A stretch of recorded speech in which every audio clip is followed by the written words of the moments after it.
반갑습니다. 지금 현재 보이는 저 사진은 우리 가남 복지마을에서 지난 수요 예배 장면입니다. 어르신들 한 18분, 그리고 또 요양사 한 2분, 그리고 저쪽에 우리 집사람 이래서 한 20분 정도 예배 드리고 있습니다만은, 치매도 있고 또 힘들어하는 분도 있고, 그래서 실제로 좀 의식을 가지고 들을 수 있는 분은 한 6, 7명 정도 이래 될 것 같습니다. 그래도 지난번 7분 세례를 받게 한 게 참 큰 보람이 있는 일이 아닌가 생각을 합니다. 자, 그러면 또 오늘 이어서 통성경학교 시작하도록 하겠습니다. PPT를 참고하면서 공부를 하죠.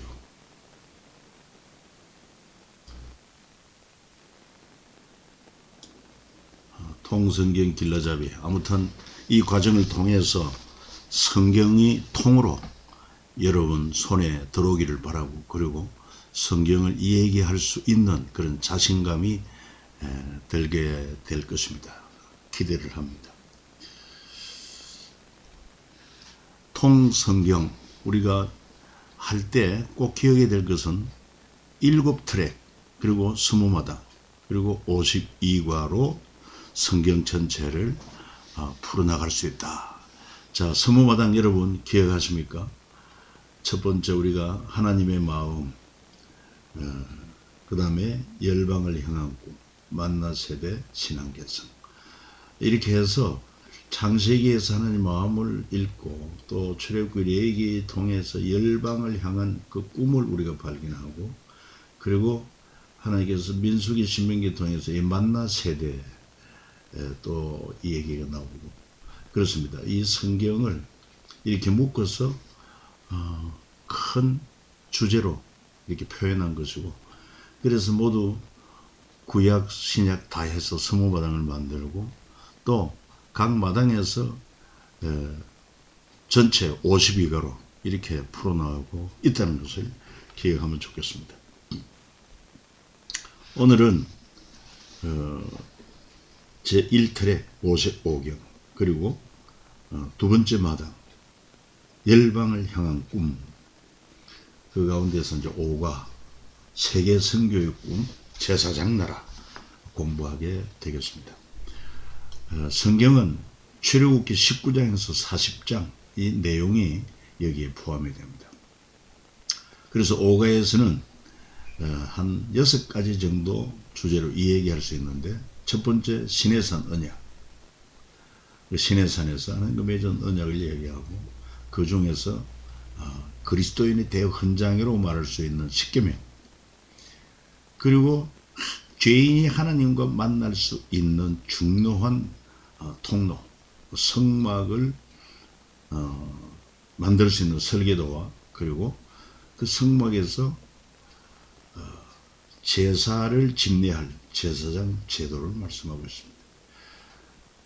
그리고 또한 기억할 만한 사건이 금송아지 사건, 그 후에 이제 또 성막 제작이 이루어지고, 마지막 6번째 철저한 확인 점검과 아울러서 성막을 봉헌한 이 얘기가 바로 출애굽기 19장에서 40장의 내용으로 이렇게 풀어나가면 좋겠습니다.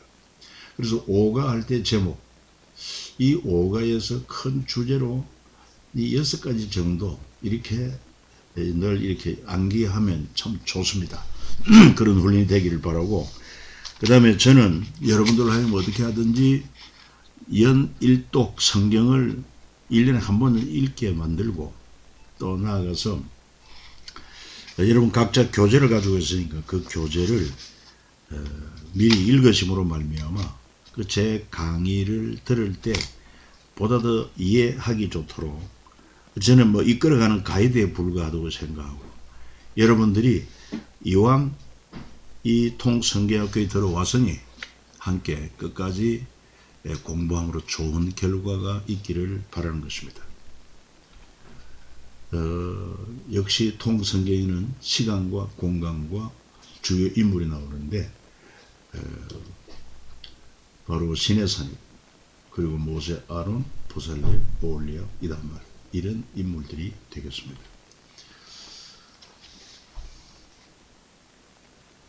이제 하나님께서 애굽에 종되었던 이스라엘 백성을 이끌어 내었습니다. 출애굽시킵니다. 목적이 있지 않겠습니까? 그 목적이 바로 뭐라고 말할 수 있냐면 세계 선교의 꿈이라 그렇게 볼 수가 있어요. 세계 선교의 꿈. 그래서 우리도 선교에 대한 지대한 관심을 좀 가졌으면 좋겠고 우리 가까이에서는 먼저 전도하고 그리고 이제 선교라고 하면은 언어가 다르고 문화가 다른 해외에 우리가 복음을 전한다 할 때 그는 선교라 이렇게 이야기할 수가 있습니다. 같은 민족이 아닌 다른 민족에게 복음을 전하는 것. 지금 이제 우리나라에는 해외 이주민들이 많이 들어와 있기 때문에 똑같은 우리 대한민국 안에 우리 이웃으로 살고 있지만은 저들은 대한민국 국민은 아닙니다. 그렇죠. 그렇기 때문에 저들에게 우리가 복음 전할 때 그건 또한 선교라고 이야기할 수 있어요. 그래서 지금 우리 교회에서도 보내는 선교도 중요하지만 들어와 있는 그 해외 주민들은 우리가 어떻게 하면은 복음을 전할 수 있을까? 그래서 그들로 하여금 주님의 훌륭한 제자를 만들고 또 훈련시키고 그리고 또 저들의 나라로 돌아가면은 아주 훌륭한 오리지널 선교를 할 수 있기 때문에 이 점도 우리가 깊이 관심을 가져볼 필요가 있을 것입니다. 그래서 하나님께서는 아브라함에게 약속하신 대로 모든 민족이 복을 받게 하겠다. 아브라함으로 말미암아 그 씨로 말미암아 모든 민족이 복을 받게 하겠다는 것은 단순히 이스라엘 족속만 아니라고 하는 것입니다. 그리고 우리 출애굽기 19장 5절에도 본 말씀처럼 세계가 다 내게 속하였다. 그렇게 말씀하시면서 이 세계를 선교할 제사장의 나라로 그 사명을 감당할 비전을 주고 있다고 하는 것을 알 수가 있어요. 그리고 또 뿐만 아니라 솔로몬이 성전 봉헌 기도할 때도 열방을 위한 기도가 나옵니다. 또 우리 예수님도 성천하시면서 지상명령 주신 거 기억하시지 않습니까? 복음의 정인대로 땅끝까지 가서 복음의 정인대로 또 마태복음 우리 잘 아는 것처럼 28장에도 너희는 가서 모든 족속 제자 삼고 아버지 아들 성령의 이름으로 세례를 주고 내가 너에게 분부한 모든 것 가르쳐 지키게 하라. 모든 족속입니다. 그래서 사도 바울은 이방인에게 복음을 전하기 위한 그런 사명을 가지고 보냄받은 선교 사역을 잘 감당했던 것을 알 수가 있습니다. 우리는 항상 우리 이웃 중심하여 전도와 더불어서 선교하되 특별히 우리나라에 들어와 있는 그 외국인들 선교 그렇지 않으면은 우리가 보내는 선교 이런 일에 같이 협력하는 것은 매우 중요하다고 생각합니다. 자, 하나님께서 이 이스라엘 백성을 이제 이집트에서 불러내고 한 3개월 걸려서 시내산에 도착했고 시내산에서 1년 동안 하나님은 세계 선교의 꿈에 기초를 세워 가신다 이렇게 볼 수 있어요. 시간적으로는 BC 15세기, 공간은 시내산. 사람은 모세를 중심한 출애굽한 이스라엘 백성. 그래서 이때 이스라엘이 하나님 백성으로서 어떤 삶을 살아야 할지 말씀하시는 내용이 이제 출애굽기 19장부터 레위기, 민수기 1장에서 10장에 걸쳐 나온다고 하는 것을 염두에 두면 좋겠습니다. 시내산 여러분들이 뭐 인터넷 검색해 보면은 시내산에 대한 사진들 또 동영상도 볼 수가 있는데 이 지도를 보면 지중해가 있고 그 다음에 이 홍해가 있고, 그래서 이 V자형으로 된 요 계곡의 시내산으로 추정하는 산이 있고, 저도 과거 성지순례 때 한번 가본 적이 있습니다. 자, 세계를 향한 꿈, 선교의 꿈. 그래서 하나님은 아브라함 부르시고 아브라함에게 약속하시고 너로 말미암아 모든 민족이 복을 받게 하겠다 한 것은 바로 아브라함에게 이제 큰 민족을 이루었어. 그 이스라엘 민족을 통해서 모든 민족을 선교하고자 하는, 구원하고자 하는 하나님의 비전을 보여주고 있어요. 그래서 여기 지금 우상 그림이 나와 있는데 이게 뭘 이야기하느냐면은 우선 창세기 12장 3절에 하나님께서 아브라함을 부르실 때 말씀하신 거, 땅의 모든 족속이 너로 말미암아 복을 얻을 것이다. 아브라함 한 사람이지만 그 구성을 통해서 민족을 이루고 그 이스라엘 민족을 통해서 결국은 복음이 세계 땅끝까지 전거되므로 모든 족속이 복을 받게 하겠다. 출애굽기 19장 5절 6절에서 세계가 다 내게 속하였나니 너희는 모든 민족 중에서 내 소유가 되겠고 그들을 하나님께로 돌아오게 하는 제사장 나라가 될 것이다. 이 대단한 사명이 아닐 수가 없습니다. 뭐 여러분 알다시피 이스라엘이 다른 나라보다도 땅이 넓거나 뭐 인구수가 많거나 그런 것도 아닙니다. 전적인 하나님의 은혜죠. 그 다음에 열왕기상 8장 43절에서 이 솔로몬이 성전 봉헌 기도할 때 땅의 만민이 주의 이름을 알고 땅의 만민이 주의 이름을 알고 주의 백성이 이스라엘처럼 경외하게 하시오며, 그래서 만민이 하나님을 알고 이스라엘처럼 하나님을 경외하게 하는 그런 성전의 역할을 감당하기를 원하는 그런 기도를 올렸던 것을 알 수 있어요. 뭐 이사야 55장 7절 하나님께로 돌아오라 그가 너그럽게 용서하시리라 뭐 이런 말씀. 특별히 우리가 잘 아는 것처럼 이사야 56장 7절 말씀에 보면은 이사야 56장 7절은 내 집은 만민의 기도하는 집이라 일컬음 얻으리라. 그러니까 성전은 단순히 이스라엘 백성만 위한 것이 아니라 만민, 천한 만민 기도하는 집이다.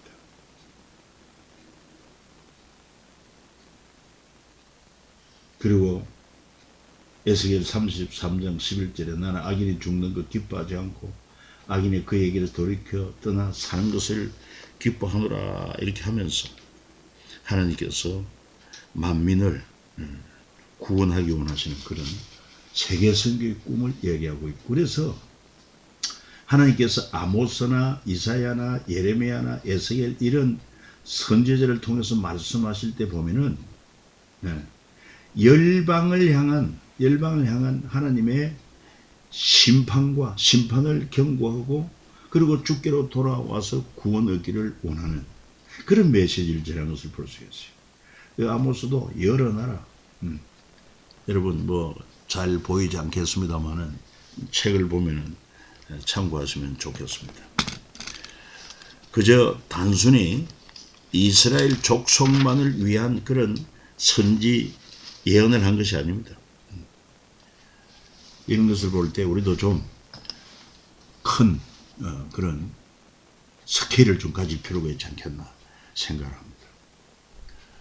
어쨌든 간에 구약에서는 제사장 나라로 시작을 했지만 마침내 예수 그리스도가 오심으로 이제 하나님의 나라가 시작되었고 그 완성을 위해서, 완전한 회복을 위해서 오늘 우리 교회가 그 사명을 잘 감당해야 하는 것이고, 우리 개인적으로도 이런 하나님의 큰 비전을 알고 그 일에 초점 맞춰서 너희는 먼저 그의 나라와 그의 의를 구하라. 얼마나 중요한 메시지인지 몰라요. 그런 꿈을 가지기를 바라는 것입니다. 그리고 이제 하나님께서 이스라엘 백성을 시내산까지 인도하시고, 그리고 모세를 불러 올려서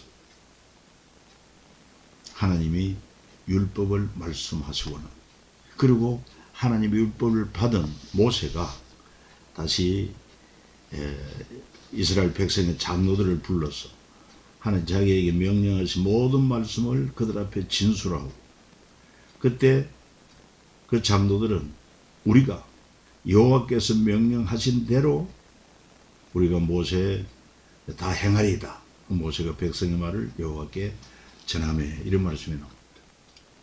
그러니까 하나님의 말씀을 받고 우리도 그 말씀을 준행하겠습니다. 이게 서로 계약 아닙니까? 언약 아닙니까? 매우 중요합니다. 그런데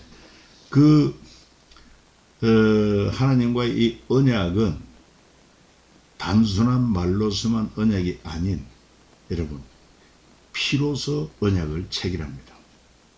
출애굽기 24장 7절 한번 보십니다.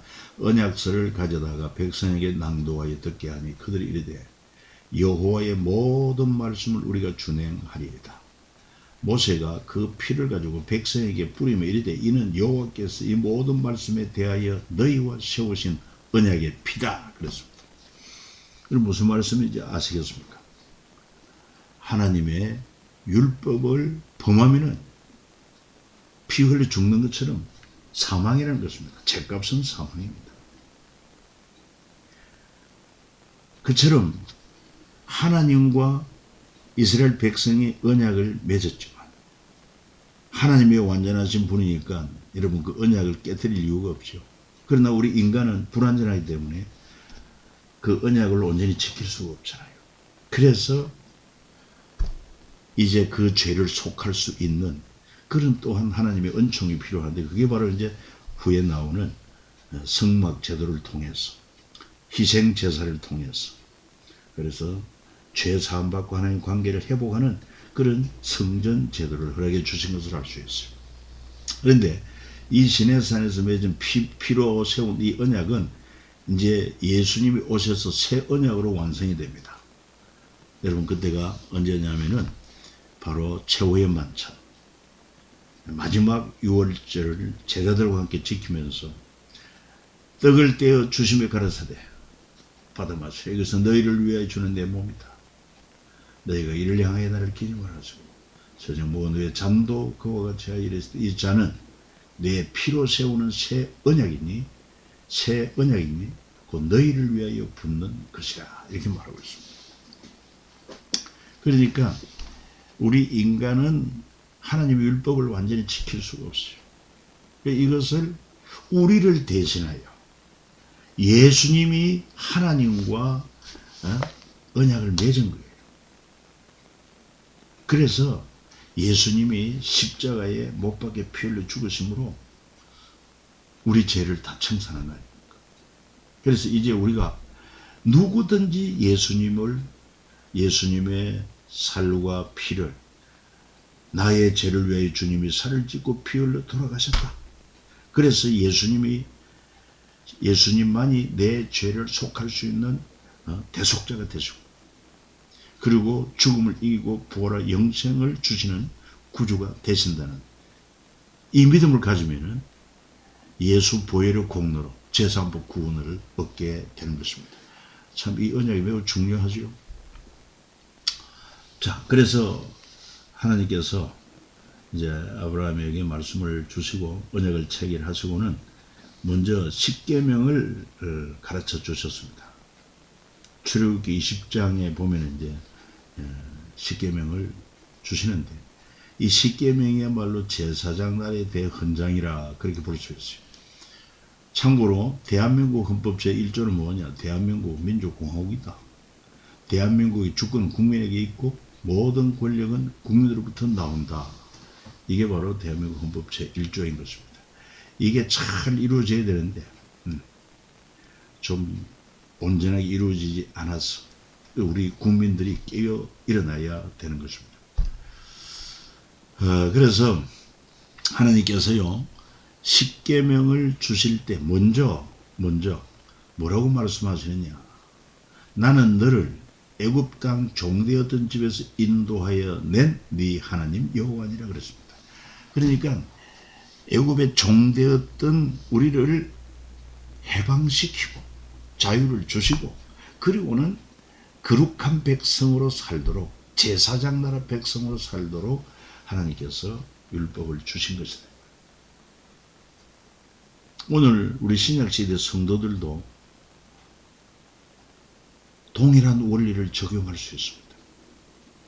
우리가 주의 계명을 지키기 전에 먼저 우리에게 구원을 주십니다. 예수 그리스도를 믿기만 하면은, 우리 행위 있기 전에 예수를, 복음을 듣고 예수를 구주를 믿으면은 하나님 구원을 선물로 주시는 것입니다. 그리고 이제 구원받은 백성으로서, 하나님의 자녀로서, 천국 시민으로서 그 나라의 법도를 따라 사는 삶, 그게 바로 계명 아니겠습니까? 그러니 계명은 무거운 것이 아니죠. 십계명, 여러분 10가지 계명 아시죠?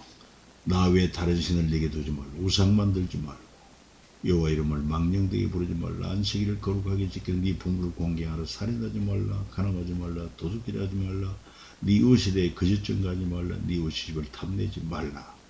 이래서 우리가 알고 있는 십계명입니다. 그런데 참고로 천주교에서는 우상을 만들지 말라는 이 계명은 빼고, 우리가 말하는 10번째 계명을 둘로 나누어 가지고 9계명으로 남의 아내를 탐내지 말라, 마지막 10계명으로 남의 재물을 탐내지 말라, 이렇게 10가지 계명으로 채워놓고 있습니다.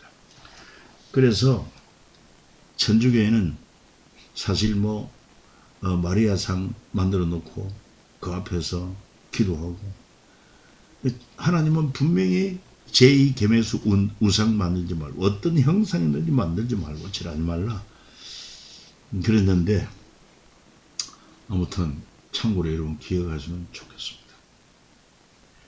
그런데 1계명에서 4계명까지는 우리 인간이 하나님께 대하여 지켜야 될 계명, 그 다음에 5계명에서 10계명까지는 우리가 우리 이웃 때는 사람에게 지켜야 될 그런 계명이라고 볼 수 있습니다. 그런데 이걸 한마디로 말하면은 바로 하나님 사랑, 이웃 사랑. 하나님을 사랑한다면은 이 계명을 지킵니다. 이웃을 사랑한다면은 마땅히 이렇게 계명을 지킬 수가 있습니다. 여기서 우리 하나님께서 우리에게 깨닫게 하시기 원하는 것은 바로 십계명은 이 하나님 사랑, 이웃 사랑으로 표현할 수 있다. 그래서 마태복음 22장 35절로 40절에 보면 어떤 율법사가 예수님에게 묻습니다. 선생님, 율법 중에 어느 계명이 가장 큽니까? 우리 주님 뭐라고 했어요? 네 마음을 다, 목숨 다, 뜻을 다하여 주 너의 하나님을 사랑하라 하셨으니 이것이 크고 첫째 되는 계명이요, 둘째도 그와 같으니 내 이웃을 내 자신같이 사랑하라 하셨으니 이 두 계명이 온 율법과 선지자의 강령이니라, 그렇게 말씀을 하고 있습니다. 그래서 여러분, 우리 기독교의 핵심 가치는 뭡니까? 사랑입니다. 위로는 하나님 사랑, 십자가를 보면은 위로 수직적으로는 하나님 사랑, 그 다음에 수평으로는 이웃 사랑. 그래서 사랑은 율법의 완성이라고 그래요. 사랑이 없으면 아무것도 아니고, 믿음, 소망, 사랑, 이 세 가지는 항상 있을 것인데 그 중에 제일은 사랑이라 그랬습니다. 그래서 여러분, 우리가 바로 이 계명의 정신대로 주님이 주신 새 계명처럼 어떻게 하면 하나님을 사랑할 수 있을까? 어떻게 하면 이웃을 사랑할 수 있을까? 그 사랑을 하나님이 우리에게 보여주셨어요. 그래서 이 십계명의 정신을 꼭 우리가 염두에 두면 좋겠습니다.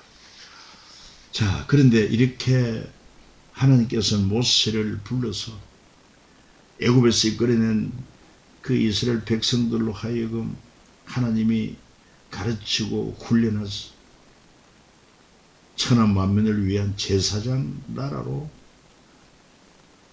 사명을 감당하기 위하여 하나님 모세를 불러서 그렇게 거룩한 역사를 이루고 있는데, 그 40일 동안 땅에서는 모세를 기다리다가 모세가 돌아오지 아니하니 온 이스라엘 백성들이 일어나서 모세는 하몽차사처럼 소식이 없으니 우리가 우리를 인도할 신을 만들자. 그리고는 모세에게 강력하게 강권해가지고 저들이 금귀걸이를 다 내가지고 그래서 금송아지 우상을 만듭니다. 우상을 숭배합니다. 이 얼마나 대조적입니까? 그러니까 하나님의 이 거룩한 뜻을 모르고 인간들은 이 우상 숭배에 빠져있는 이런 모습. 오늘 우리 자신을 한번 살펴보면서 나는 정말 하나님의 백성으로서 하나님의 그 뜻을 알고 그 뜻대로 선한 삶을 또 주어진 사명을 감당하고 있는가. 그렇지 않으면 내 눈에 좋아 보이는 이 세상, 권력, 명예, 물질, 쾌락 이런 것들을 추구하는 우상숭배의 삶을 살고 있지는 않은지 한번 좀 되돌아볼 필요가 있습니다. 이를 통해서 하나님이 크게 진노하신 것을 알 수 있어요. 그리고 이 큰 사건 이후에 이 사건으로 말미암아 또 많은 사람들이 죽게 된 것도 기억을 해야 되겠습니다. 자, 오늘 여기 지금 보는 이 설계와 시공은 뭘 말하느냐 하면은, 설계라고 하면 하나님의 섭리와 경영을 말한다고 볼 수 있습니다. 이거는 하나님의 말씀으로 우리에게 알려주셨습니다. 그러면은 그 설계대로 시공은 누가 하느냐? 이건 바로 사람이 해야 될 몫입니다. 그래서 여기는 인간의 노력, 땀, 헌신, 충성, 봉사가 수반되는 것입니다.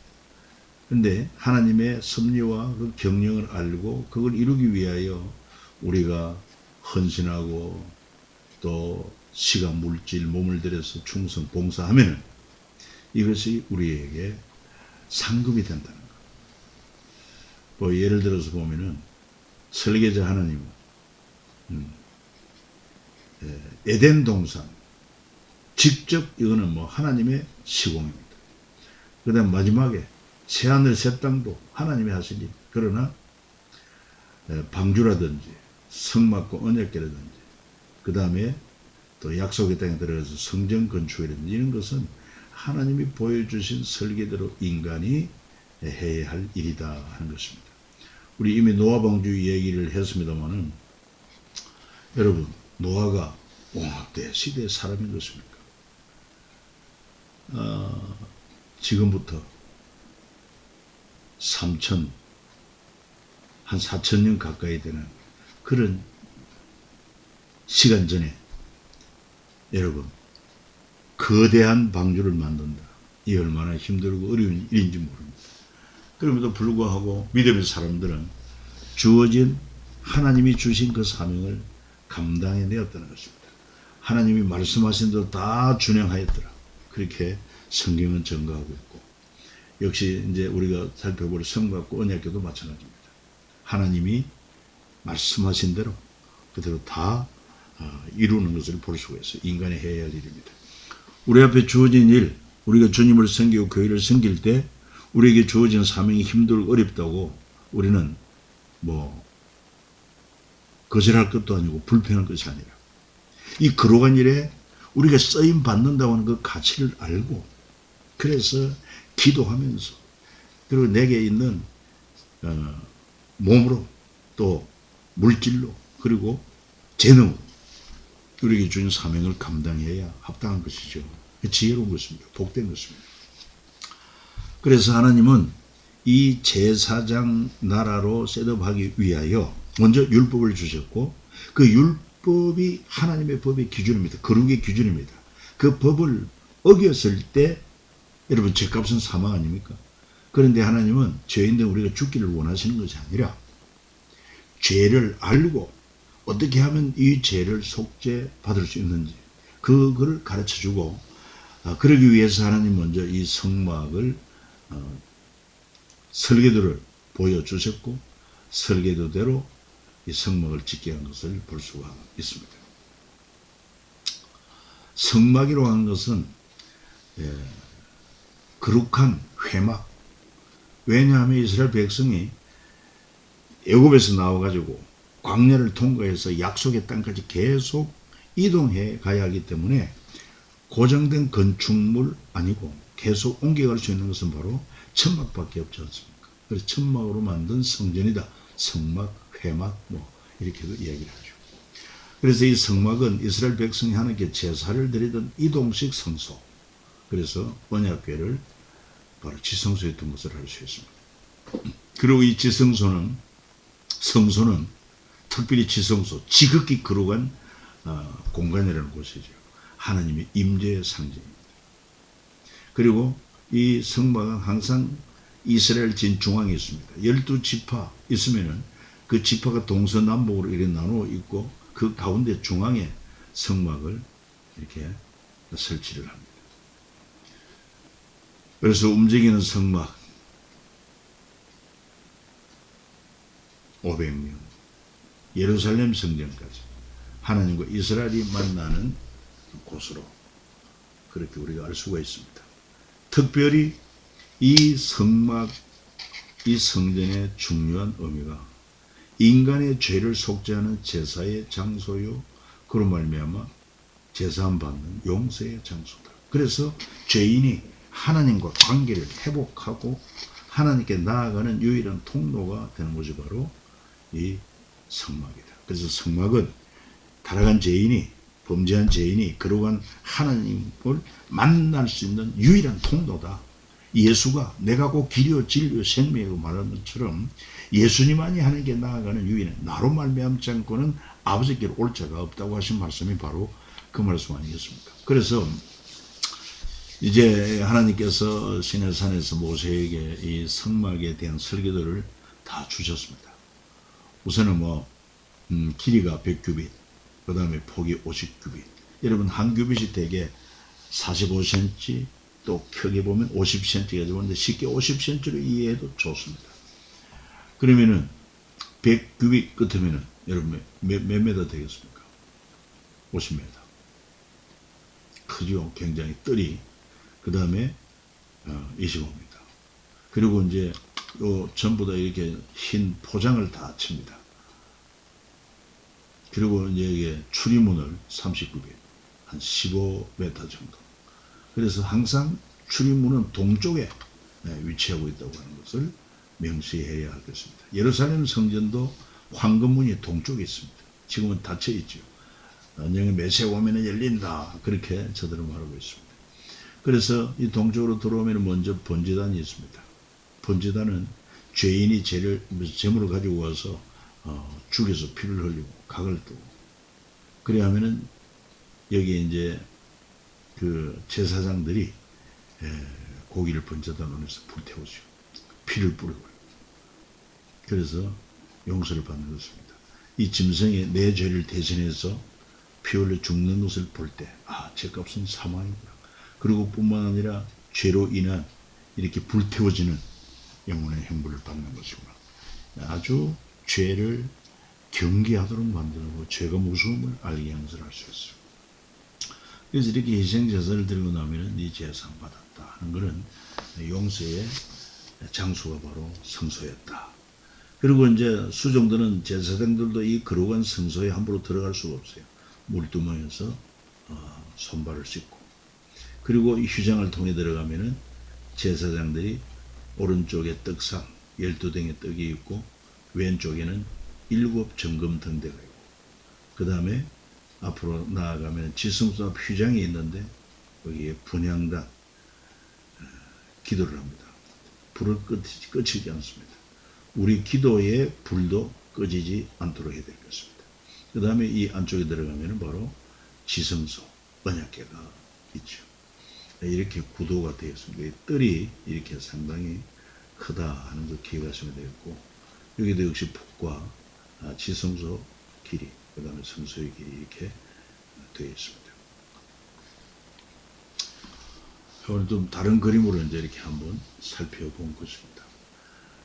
이스라엘 지파들이 세 지파씩 동서남북으로 이렇게 다 성막을 중심으로 진을 쳤고, 항상 문은 동쪽이다 하는 거. 동쪽으로 들어가면은 번제단, 그 다음에 물두멍, 그리고 휘장을 열고 들어가면은 오른쪽에 덕산, 왼쪽에 7 금촛대, 그리고 분향단이 있고, 또 요 휘장을 열고 들어가면은 지성소, 여기 이제 언약궤, 시온소라고도 하죠. 법궤 있습니다. 이 지성소에는 일반 제사장은 못 들어가고 대제사장만 1년에 한 차례 들어가서 자신과 온 백성의 죄를 대속하는 대속죄일에 들어가서 이를 복음하는 것입니다. 이런 성막을 하나님이 설계를 주시고 그것을 제작함에 있어서 성막 설계는 하나님의 아이디어인 것입니다.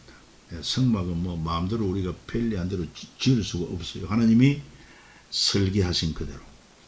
여러분, 천지 창조하신 하나님께서 천지를 창조하셨는데 그 하나님의 지혜로 설계하시고 그 능력으로 창조하셨는데 얼마나 아름답습니까? 얼마나 완벽한 일입니까? 그리고 이제 성막 설계는 하나님이 그렇게 계시해 주시고 성막 시공은 이제 이스라엘 백성의 순종과 헌신으로 이루어진 것입니다. 그 역할을 본다면 모세는 하나님께 받은 설계를 전달하고 성막 제작의 총감독이라 이렇게 볼 수 있어요. 그 중에 이다말은 성막 재료의 물목을 계산합니다. 그런데 여러분, 사실 이스라엘 백성이 애굽에서 나와가지고 이런 화려하고 아름다운 성막을 만들 때 그 재료가 어디에서 나왔겠습니까? 금도 많이 필요한데 금이 어디 있겠습니까? 저들이 출애굽을 할 때 애굽의 모든 장자가 죽임을 당하고 바로 왕부터 시작해서 애굽 사람들이 항복하고 이스라엘 백성을 내보낼 때 그동안 우리가 종살이 했으니까 우리의 품값을 계산하자 하는 식으로 은과 금 폐물을 요청을 했고, 애굽 사람들은 저들이 요청하는 대로 다 주었습니다. 다양한 물품을 가지고 나왔습니다. 그런데 그것이 이제 광야에서 하나님이 계시해 주신 대로 이 성막을 만들 때 아름다운 재료로 쓰여진 것을 알 수 있어요. 또 자원에서 아낌없이 성막 건축에 필요한 그런 재료들을 계속 가져왔어요. 여러분, 부족함이 없었어요. 특별히 성령에 사로잡힌 부살렐, 올리압, 이 두 사람이 아주 그냥 그릇 같은 기구를 잘 만들고 그 다음에 조각하고 술을 넣고 하는 이 일을 잘했고, 이스라엘 백성은 각자 자신의 물건들을 즐거운 마음으로 봉헌을 한 것을 알 수가 있습니다. 우리 보화를 하늘에 쌓는 그런 지혜도 필요하죠. 하나님의 나라와 의를 위해서 기꺼이 여러분 시간도 들이시고 물질도 들이시고 몸으로도 많이 헌신하면은 그것이 참 영원히 썩지 않는 하늘나라의 상급이 되고 보화가 된다고 주님이 말씀을 하셨습니다. 뭐 참고적으로 여기 보면 하나님이 원하시는 것은 동사다. 동사가 있다는 것입니다. 무슨 말이냐면 성막 제작에는 숫자와 제로만 있는 것이 아니라 규격과 제로만 있는 것이 아니라 동사로 표현하는 땀과 정성이 들어있다는 것을 잊어서는 안 되겠습니다. 예를 들어서 만들다, 서로 연결하다, 달다, 접어들이오다, 꿰다, 늘어뜨리다, 이것은 숫자와 재료만 아닌 바로 사람이 이게 헌신해야 되는 것을 알 수 있어요. 동사입니다. 다 만들다, 연결하다, 달다, 이런 것도 귀하다. 이런 것을 할 때 뭐 하나 소홀히 할 것이 아니라 예를 들어서 뭐 성막 건축을 해서 뭐 하나 만들든지 또 서로 이렇게 대와 대를 연결한다든지, 그리고 뭐 성막 하나하나 이렇게 만들어 갈 때 그 모든 과정에 허투루 하면 안 된다. 정말 거룩한 마음을 가지고 최상의 작품을 만들겠다는 그런 정신, 하나님을 기쁘시게 하겠다는 그런 정신으로 헌신함도 매우 필요한 요소다 하는 것을 한번 생각해 볼 수 있습니다. 자, 그리고 이제 이 성막과 아울러서 또 제사장의 의복도 만들게 합니다. 제사장의 의복 참 굉장히 영화로운 모습이 아닐 수 없어요. 바로 대제사장 대신 예수 그리스도가 얼마나 영광스러운 분인가. 그분 육신을 입고 오신 분은 고운 모양도 험모할 만한 풍채도 없지만은 알고 보면 그분은 하나님이시지 않습니까? 하나님의 영광을 가지신 분이에요. 그래서 구약의 이 대제사장 복장을 상당히 화려하게 돈으로 친다면은 아마 수억의 그런 가치가 된다고도 볼 수 있어요. 허물 많은 인간이지만은 하나님께서 이런 영광을 주셔서 제사장직을 감당케 하셨다. 특별히 제사장 복장 나름대로 의미가 있습니다만 이런 것도 여러분들이 참고로 찾아보면 됩니다. 머리에 이제 관을 썼지요. 금띠를 두어서 제사장에 관한 금관을 씁니다. 그리고 이제 가슴팍에 흉패처럼 달고 있는 12보석을 달고 있는데 이게 바로 에봇이라고 말합니다. 12보석은 이스라엘의 12지파 이름이 여기에 기록되어 있어요. 다시 말해서 그들은 하나님 앞에 참으로 보배롭고 존귀하고 사랑스럽다 하는 그런 의미를 가지고 있습니다. 그 다음에 요 걸쳐 있는 이 옷이 이제 에프론 같은 에봇이라고 말합니다. 그 다음에 요 옷이 이제 속옷, 하얀 것이 속옷, 그렇게 되겠습니다. 다음 그림을 한 번 더 보면은요, 이 대제사장 가슴팍에 달려있는 이 흉패 12보석, 이건 바로 이스라엘 12지파를 의미하면서 이사야 43장 4절에 보면은 이런 말씀이 나와요. 네가 내 눈에 보배롭고 존귀하며 내가 너를 사랑하였은즉, 이런 말씀이 나와요. 그러니까 하나님의 눈에는 당신이 구원해 내신 그 이스라엘 백성이 보배로운 것입니다. 여기 각종 보석처럼 보배롭고 존귀하고 사랑스럽다는 것입니다. 이게 바로 하나님이 저와 여러분 보는 시각입니다. 관점인 것입니다. 우리는 여러 가지 부족한 것도 많고 연약한 것도 많고 내놓을 것도 없지만, 세상적으로 내놓을 것도 없지만, 그러나 말씀하십니다. 네가 내 눈에 보배롭고 존귀하며 내가 너를 사랑하였은즉 내가 네 대신 사람들을 내어주며 백성들이 네 생명을 대신해. 온천에 가장 귀한 것이 주 예수의 보혈로 구속받아 하나님의 자녀된 저와 여러분이라는 사실을 알고 긍지를 가지셔야 됩니다. 당당해야 됩니다. 나는 하나님의 보배로운 자녀다. 나는 부족하지만 나와 함께 하시는 주님이 지혜와 명철과 권세와 능력으로 함께 하신다. 그러므로 내게 능력 주시는 자리에서 내가 모든 것을 할 수 있다. 이런 믿음을 가지는 것이 하나님이 기뻐하십니다. 자, 좀 시간적으로 시내산 일지를 이렇게 정리를 해보면은 이제 애굽에서 출발하여 한 3개월이 걸려 시내산에 도착을 하게 됩니다. 첫 번째 모세가 시내산에 올라서 십계명 율법을 받게 되고, 그리고 모세가 하산의 백성과 하나님 율법을 이제 전하고 이제 언약서를 낭독하고 피를 불려서 피의 언약 체결을 하죠. 우리 언약을 범하면은 이처럼 피 흘려 죽는다는 거 아닙니까? 그 다음에 두 번째로 하나님이 불러서 또 시내산에 올라가서는 성막 설기도와 제사장에 관한 규례를 받게 했습니다. 40일 동안. 여러분, 십계명과 율법을 주셨고 이걸 범하면은 죽는다. 그 죽게 된 죄를 우리가 범할 것을 주님이 알아요. 연약성을 알아요. 그래서 그 죄를 범한 자가 이 성소에 와서 제사장으로 말미암아 희생 제사를 드릴 때 그 죄 사함 받는 그런 은총을 베풀어 주신 거예요. 그래가지고 모세가 이제 하산할 때 보니까 바로 이 금송아지 사건을 보게 되고 분노하여 돌판을 깨뜨린 것을 알 수 있습니다. 그리고 다시 하나님 부르심을 받고 두 번째 돌판을 받기 위해서 또 40일간 그리고 제 언약을 체결하고 모세가 시내산에서 내려올 때 얼굴에 광채가 나더라.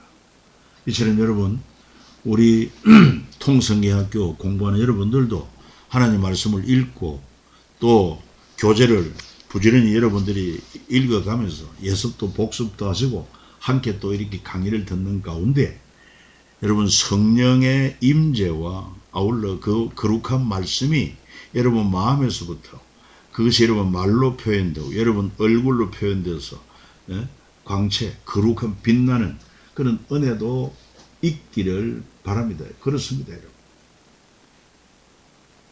정말 우리가 말씀에 붙잡혀 살고 성령에 붙잡혀 살면은 우리의 말의 향기, 우리의 또 얼굴의 광채뿐만 아니라 예수님의 임재를 느낄 수 있어야 된다. 그리고 이제 둘째 해 첫날 1월 1일에 성막을 다 만들어서 봉헌하게 됩니다. 그래서 성막 봉헌 후 시내산을 떠나기 전까지 한 달 20일 동안 약 50일 동안 레이기 이 말씀을 주신 것을 우리가 이제 또 다음 시간에 살피게 될 것입니다. 통바이블 오늘 5가를 여기에서 마치게 되겠습니다. 또 이제